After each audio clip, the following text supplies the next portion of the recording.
The chill of a New York December sunk deep, biting through layers of worn clothes like teeth. For 10-year-old Alex, winter in the city was a constant battle against the cold, a cold that mirrored the gnawing emptiness in his stomach. He was a wisp of a kid, all sharp angles and wide, denim blue eyes that held a weariness that belied his age. But even in those eyes, shadowed by hunger and hardship, a flicker of something stubborn, something like hope, refused to be extinguished. Home was a cramped walk-up in the Bronx, a place where the city's relentless noise was muffled, but the city's relentless struggles were amplified. His mom, Mary, cleaned rooms at St. Luke's Hospital, a job that barely kept a roof over their heads, let alone put enough food on the table. Ever since his dad disappeared, swallowed by the city's vastness, life had become a tightrope walk above a chasm of bills and hunger. Meals were a luxury, not a given. School days often started with his stomach growling louder than the teacher's voice. He was a smart kid, lost in daydreams when he could afford to be, but reality had a way of snapping him back, forcing him to grow up faster than any kid should. That Tuesday felt particularly brutal. The wind howled like a hungry wolf down the canyons of buildings, and the sidewalks were treacherous sheets of ice. Alex shuffled along, heading towards home after school, his stomach a knot of pain. His sneakers, paper-thin and cracked, offered no defense against the frozen ground. Each step was a jolt of cold that shot up his legs. He cut through a narrow alley, hoping to find a shortcut, when something glinted in the dirty snow. A wallet. Thick, expensive leather, lying abandoned in the grime and ice. He snatched it up, his fingers numb and clumsy. Disbelief warred with a sudden, dizzying rush of hope. He flipped it open. Cash. Stacks of it. More money than he'd ever seen in his life. Enough to silence the gnawing hunger, enough to maybe, just maybe, get Mary that medicine she kept putting off, the one she needed for her cough that never seemed to go away. A Christmas miracle, right here in his hand. He could take it, disappear. The city was a million faces, a million stories. No one would ever know, no one would care. The alley was deserted.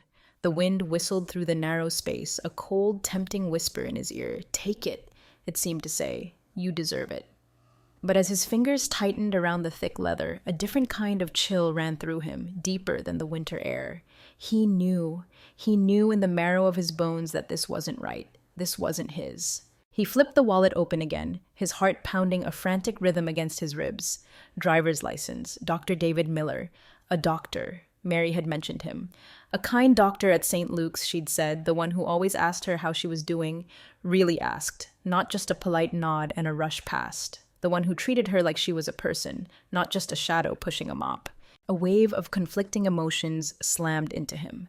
The desperate, aching need to help Mary, to ease her burden, warred with something else, something stronger, something woven into the fabric of his being by Mary's tireless lessons. Honesty. Even when it hurt, especially when it hurt. He closed the wallet, his knuckles white around the worn leather. He wasn't keeping it. He couldn't. He had to return it. St. Luke's Hospital loomed ahead, a fortress of brick and glass against the bleak December sky. Each step was a battle, not just against the ice wind whipping through the streets, but against the seductive whisper of the money in his pocket. Past storefronts blazing with festive lights, windows overflowing with toys and holiday treats that were light years beyond their reach, he walked on. Each glittering display was a fresh jab of longing, a reminder of everything they lacked, everything that money could buy. But with every step, a stubborn resolve hardened within him. He wouldn't waver. He was doing the right thing. The hospital doors swallowed him whole, ushering him into a world of antiseptic smells and frantic energy. The lobby buzzed with a chaotic symphony of beeping machines, hushed announcements, and the hurried footsteps of nurses and doctors. It was a stark contrast to the biting quiet of the streets, but the tension in the air was palpable. He felt a wave of relief wash over him, quickly followed by a surge of fear. The place was enormous, a labyrinth of corridors and bustling people. How was he ever going to find Dr. Miller? He approached the reception desk, his heart hammering against his ribs. The receptionist, a woman with tired eyes and a headset clamped to her ear, didn't even glance at him. Phones rang incessantly, nurses rushed past with clipboards in hand, and Alex might as well have been invisible. He waited, shifting from one foot to the other, feeling smaller and more insignificant with each passing moment. Finally, when a lull in the chaos allowed it, the receptionist with the headset noticed him. Her gaze was sharp, impatient. "Can I help you, kid?" Her voice was clipped, devoid of warmth. "Dr. Miller?" Alex mumbled, clutching the wallet tighter, his voice barely a whisper. I need to see Dr. Miller. She sized him up with a practiced, dismissive glance, from his patched-up jacket to his scuffed sneakers, taking in the grime clinging to his cheeks, the undeniable poverty radiating from him. Skepticism dripped from her every word. And why would Dr. Miller want to see you? She didn't wait for an answer, her tone already laced with disbelief. He's a very busy man. I found his wallet, Alex stammered, pushing the worn leather wallet across the high counter towards her. He laid it down as if it were a fragile thing, a precious artifact. She barely glanced at it, her eyes flicking back to her computer screen. Dr. Miller is in surgery. You can leave it here. Dismissal hung in the air, thick and cold as the winter wind outside. She wasn't buying it. He was just some street kid trying to pull a scam, trying to get something out of them. She'd seen it all before. Alex's stomach twisted into a tighter knot. He couldn't just leave it with her, it wasn't right. He needed to give it to Dr. Miller himself, look him in the eye, and know it was back where it belonged. He couldn't explain why, not in words, but it was a certainty deep inside him. He retreated from the reception desk, the receptionist already turning her back, dismissing him completely. He sank onto a hard plastic chair tucked away in a corner of the bustling lobby, determination hardening into stubborn resolve. He wasn't leaving. He would wait. Hours crawled by, marked by the rhythmic beeping of machines and the ebb and flow of hospital staff. The sterile warmth of the lobby was a cruel comfort against the gnawing ache in his belly. The hunger was a constant, insistent reminder of what that wallet represented, what it could mean for him and Mary. Doubt began to seep into his resolve, whispering insidious questions in his ear. Maybe he was stupid.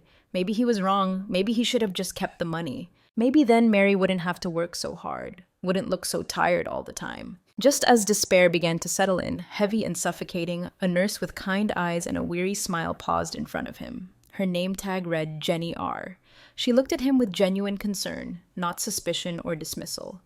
"Hey, kiddo, you okay? You've been here a while." Her voice was soft, a gentle balm in the harshness of the hospital. Exhaustion cracked his carefully constructed defenses. Words tumbled out, a rush of pent-up frustration and desperation.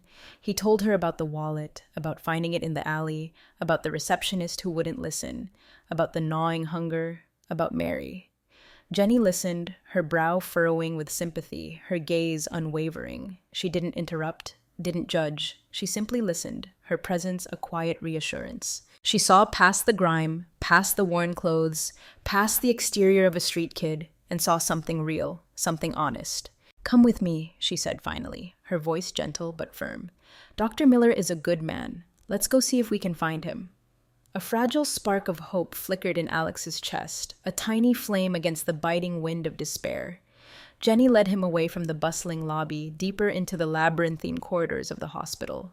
She navigated the hallways with purpose, her hand lightly on his shoulder, a shield against the indifference he'd felt before. As they walked, she told him about her own struggles, about the long hours, the emotional toll of nursing, the quiet battles she fought every day. She spoke of pushing through when everything felt impossible, about finding strength in unexpected places, about the quiet satisfaction of doing the right thing, even when it was hard. Her words were a lifeline, a hand reaching down and pulling him up from the edge of despair. Finally, they stopped before a door with a small brass plaque. Dr. David Miller, Cardiology. Jenny knocked softly, then opened the door, gently nudging Alex forward. "Dr. Miller, excuse me for interrupting," Jenny said, her voice respectful but confident. "This young man has been waiting to see you." Dr. Miller, tall and imposing in his white coat, looked up from a stack of charts, his expression shifting from professional concentration to surprise, then to a flicker of something akin to relief. His eyes, tired but kind, focused on Alex. Jenny explained quickly, concisely, gesturing towards Alex and the wallet still clutched in his hand. "He found this, doctor. He's been trying to return it to you." Dr. Miller's gaze locked on Alex, not with suspicion or annoyance, but with an intense, searching focus. He saw past the dirt and the poverty, saw something in Alex's denim blue eyes that resonated deep within him. Alex, suddenly overwhelmed by the doctor's presence, by the weight of the moment, thrust the wallet forward, offering it like a precious gift. I think you lost this, sir." His voice was barely audible, thick with emotion. Dr. Miller took the wallet, his fingers brushing Alex's cold hand. He opened it, a slow, almost reverent exhale escaping his lips. He looked back at Alex, his eyes glistening with unshed tears. Where did you find this?" His voice was thick with emotion, barely above a whisper. Alex mumbled the location, the grimy alley behind the bakery. Dr. Miller just stared at him, shaking his head slowly, as if in disbelief, as if trying to comprehend the sheer improbability of this moment. Tears welled in his eyes, not tears of sadness, but of something deeper, something profound. Gratitude, perhaps, or awe. He sank back into his chair, still clutching the wallet, his gaze fixed on Alex, as if trying to decipher the mystery of this small, courageous boy. You could have kept this," he said, his voice hoarse. "No one would have known." Alex shrugged, his small shoulders lifting and falling in a gesture that spoke volumes. The words Mary had instilled in him, the bedrock of their meager existence, echoed in his head, shaping his response. It wasn't mine to keep. Simple, honest, irrefutable. In those few words, Dr. Miller saw a depth of character, a wellspring of integrity that belied Alex's young age and his harsh circumstances. Dr. Miller's gaze softened, a warmth spreading through his eyes that melted the last vestiges of Alex's fear. He saw past the scruffy exterior, past the poverty, into the heart of this boy. He saw resilience, unwavering honesty, a rare and precious kind of courage. He leaned forward, pulling up a chair next to Alex, his voice now gentle, inviting. "Tell me your name." That night, Alex's world shifted on its axis. He didn't return to the cold, echoing walk-up. Dr. Miller, after a hushed, heartfelt conversation with Mary on the phone, insisted on driving them both home. Mary, frantic with worry when Alex was hours overdue, her imagination conjuring up every city nightmare, was stunned to see Dr. Miller standing on her doorstep, Alex safe and sound beside him. She listened in stunned silence as Dr. Miller recounted the story of the wallet, of Alex's incredible honesty, his unwavering integrity in the face of temptation. Her heart swelled with a fierce, protective pride. Dr. Miller, stepping into their cramped apartment, seeing the bare cupboards, the threadbare furniture, the exhaustion etched deep into Mary's face, felt a profound sense of responsibility settle over him. He couldn't just walk away, not after meeting Alex, not after witnessing such extraordinary goodness in such a harsh world.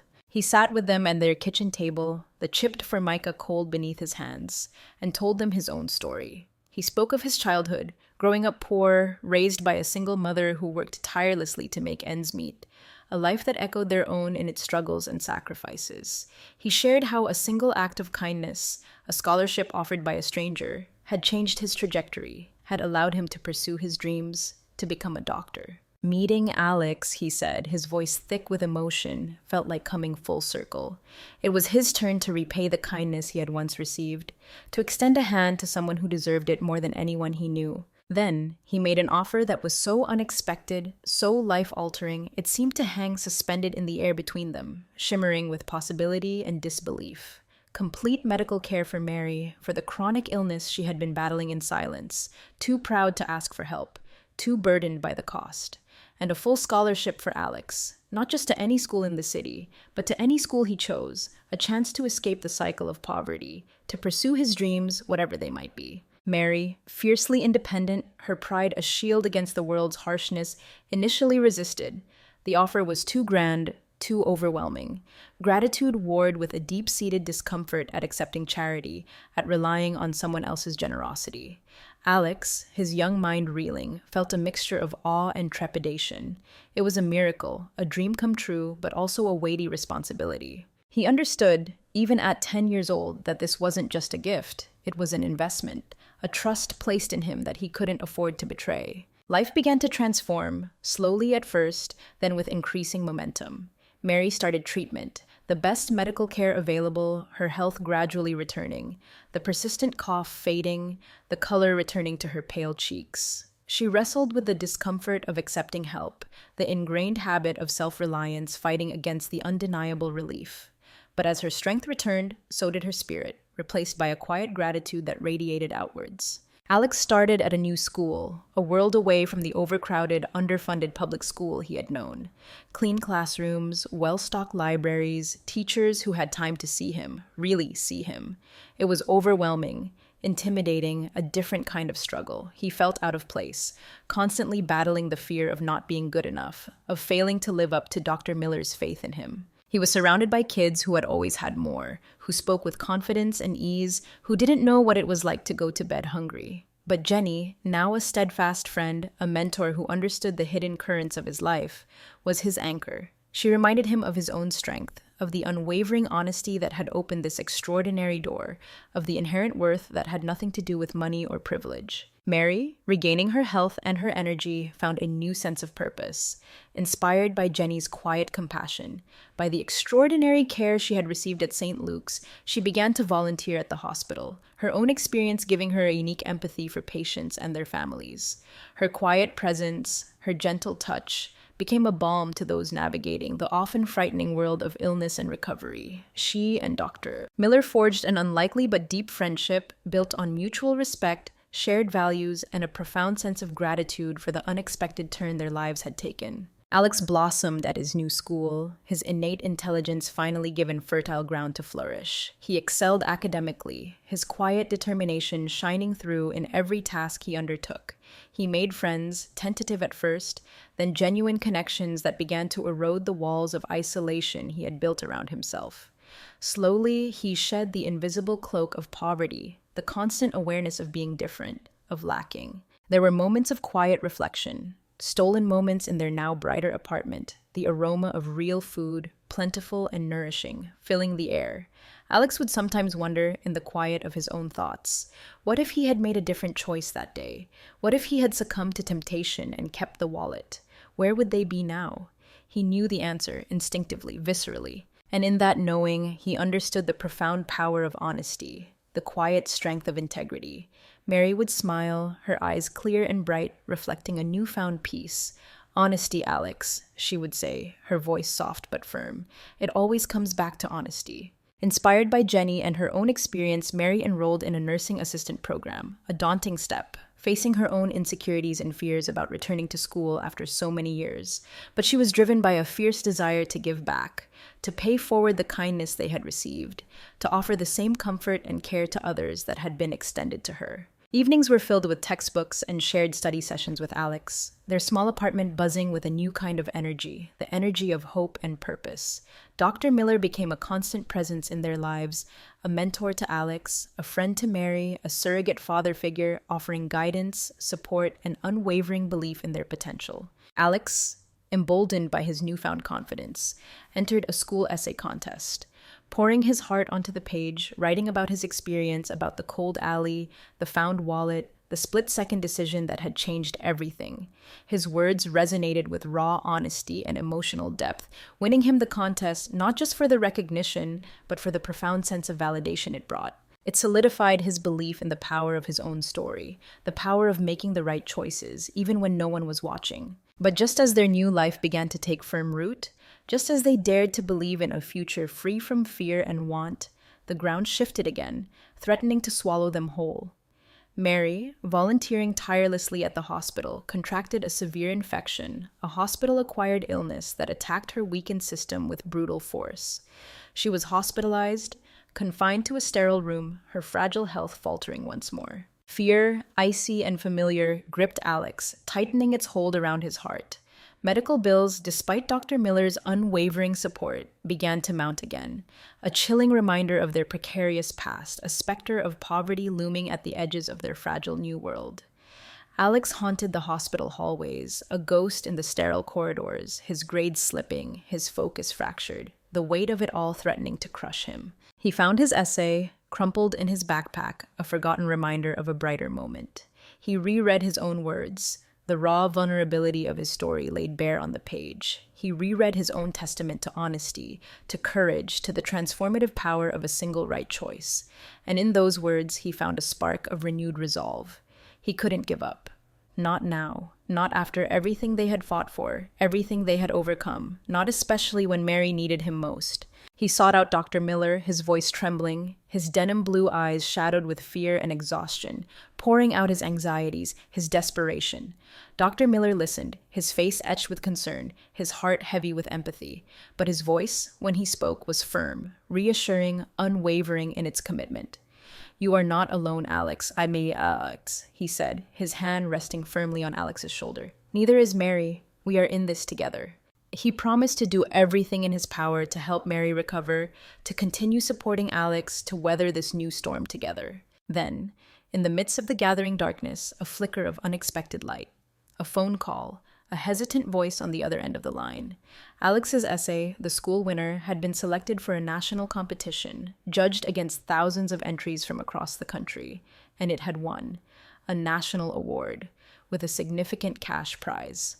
Hope surged, fragile but incandescent, pushing back against the encroaching darkness. The prize money could be a lifeline, enough to cover the mounting medical bills to alleviate the crushing financial pressure.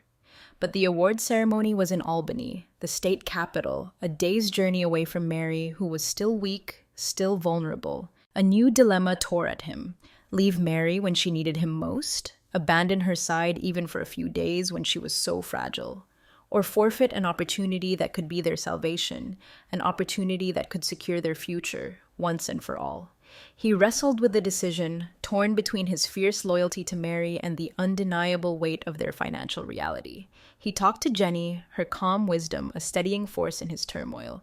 He talked to Dr. Miller, whose gentle encouragement helped him see a path forward. Finally, he spoke to Mary. Weak but resolute, her spirit undimmed, she insisted he go. "This is for us, Alex," she whispered, her voice raspy but firm. "For our future. You have to go." Her unwavering belief in him, her selfless sacrifice, solidified his resolve. He would go. He would do it for her. He would do his best. He left for Albany with a heavy heart, every mile taking him further away from Mary, every moment filled with worry. But as he stood on the stage under the bright lights, facing a sea of unknown faces, a strange calm settled over him. He wasn't just Alex anymore, a scared kid from the Bronx. He was a storyteller. He was a voice. He was there for Mary, for their future. He read his essay, his voice trembling at first, then gaining strength with each word, his story filling the auditorium, resonating with honesty and raw emotion. He spoke of the cold alley, the found wallet, the difficult choice, the unexpected kindness. He spoke of Mary's strength, Jenny's compassion, Dr. Miller's unwavering support. He spoke of hope, of resilience, of the transformative power of integrity. When he finished, a profound silence hung in the air, broken only by the soft sound of sniffles and the rustling of programs. Then, a wave of applause erupted, warm and thunderous, washing over him, enveloping him in a feeling of validation and connection he had never experienced before. He won. Not just the contest, but something far greater: recognition, affirmation, a sense of belonging. He had shared his story, his truth, and it had resonated. Returning home, Alex was no longer just Alex. He was a local hero, the wallet boy who had captured the hearts of the city and beyond.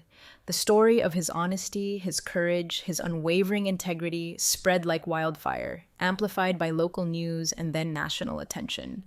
Donations poured in, a flood of generosity from strangers touched by his story, by Mary's struggles, by their unwavering spirit. The prize money, combined with the outpouring of community support, was more than enough to cover Mary's medical expenses, to secure their financial future, to ensure that Alex could pursue his education without the constant shadow of poverty looming over him. Mary's recovery gained momentum, fueled by the renewed hope, by the unwavering support, by the sheer relief of knowing they were finally safe. Her health improved steadily, her laughter echoing more frequently through their apartment, her steps stronger, more confident. She aced her nursing assistant program, graduating with honors, and began working at St. Luke's, not just as a cleaner, but as a caregiver, a source of comfort and strength to patients and staff alike. Her own journey became a testament to resilience, an inspiration to everyone she encountered. Alex, no longer burdened by fear and uncertainty, thrived. He excelled in school, his confidence blossoming, his leadership qualities emerging.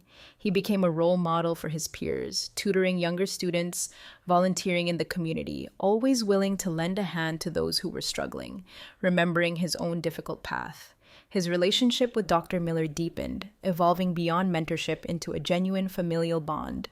Miller continued to be a constant source of support and encouragement, pushing Alex to dream big, to never forget the values that had brought him this far, to use his story to make a difference in the world. Alex inspired by Dr. Miller's generosity and Mary's compassion, decided to pay it forward, getting involved in charity work, organizing fundraisers for underprivileged families, participating in community events, always remembering the profound impact of that single pivotal choice he had made on a cold December day. At a surprise celebration organized by the community, a warm and heartfelt outpouring of gratitude, Alex and Mary were honored for their courage, their resilience, their unwavering integrity.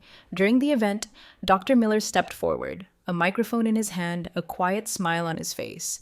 He made a surprising announcement, his voice filled with emotion. He had decided to establish a foundation in Alex's name, the Alex Miller Foundation, dedicated to providing educational and medical opportunities for children from low-income families, children just like Alex, children with potential, children who just needed a chance.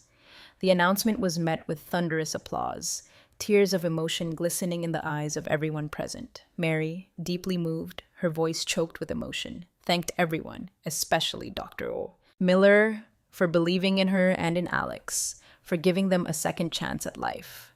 Alex, now more fully aware of the impact of his actions, of the ripple effect of kindness, promised to continue working, to continue striving, to continue fighting for a better world, a world where more children could have the same opportunities he had been given. 5 years passed in a blink. The boy who had found a wallet in the snow was now a young man, 18 years old, standing on the cusp of adulthood, graduating from high school with honors, his future stretching before him, bright and limitless. Alex Miller had become a symbol of perseverance, of integrity, of hope, not just in his community but far beyond. Scholarships poured in, universities clamored for his application, his path to college, to a future in medicine, inspired by Dr. Miller and Mary's journey was paved with opportunity. The Alex Miller Foundation, Dr. Miller's dream made real, had flourished beyond anyone's expectations.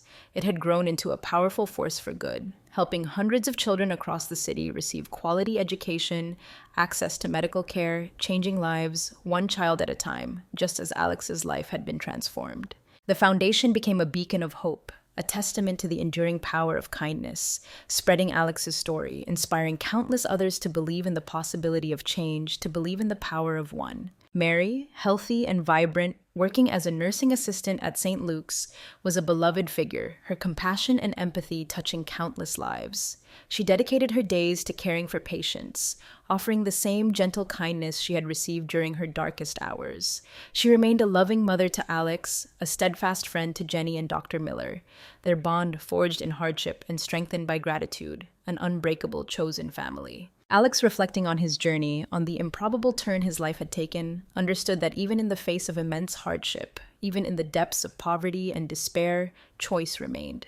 And that the choices we made, even the smallest ones, could have profound and lasting consequences, rippling outwards, changing not just our own lives, but the lives of those around us. Honesty, love, courage, these were not just words but powerful forces capable of shaping destiny. His honesty had not only changed his future, but had ignited a spark of hope that continued to illuminate the lives of others. On his graduation day, standing at the podium, valedictorian of his class, Alex told his story once more, not as a nostalgic memory of the past, but as a living example of what could be achieved with determination, with kindness, with the unwavering commitment to doing what was right. His words resonated deeply, touching the hearts of everyone present, especially the younger students in the audience, who saw in Alex not just a success story, but a role model, a testament to the power of their own potential. At the end of his speech, his voice filled with emotion, Alex dedicated his graduation to Mary, to Dr. Miller, to Jenny, to all those who had believed in him when he had barely believed in himself. He promised to keep working hard, not just to fulfill his own dreams, but to ensure that other children just like him, had the same opportunities, the same chance to shine. As the applause thundered around him, a wave of emotion washed over him, gratitude, humility, and a profound sense of purpose. He looked out at the audience, his gaze finding Mary, Jenny, and Dr. Miller, their faces beaming with pride, their eyes reflecting the same unwavering belief that had carried him through the darkest hours. Alex knew his journey was just beginning, but he was ready. He was ready for whatever came next.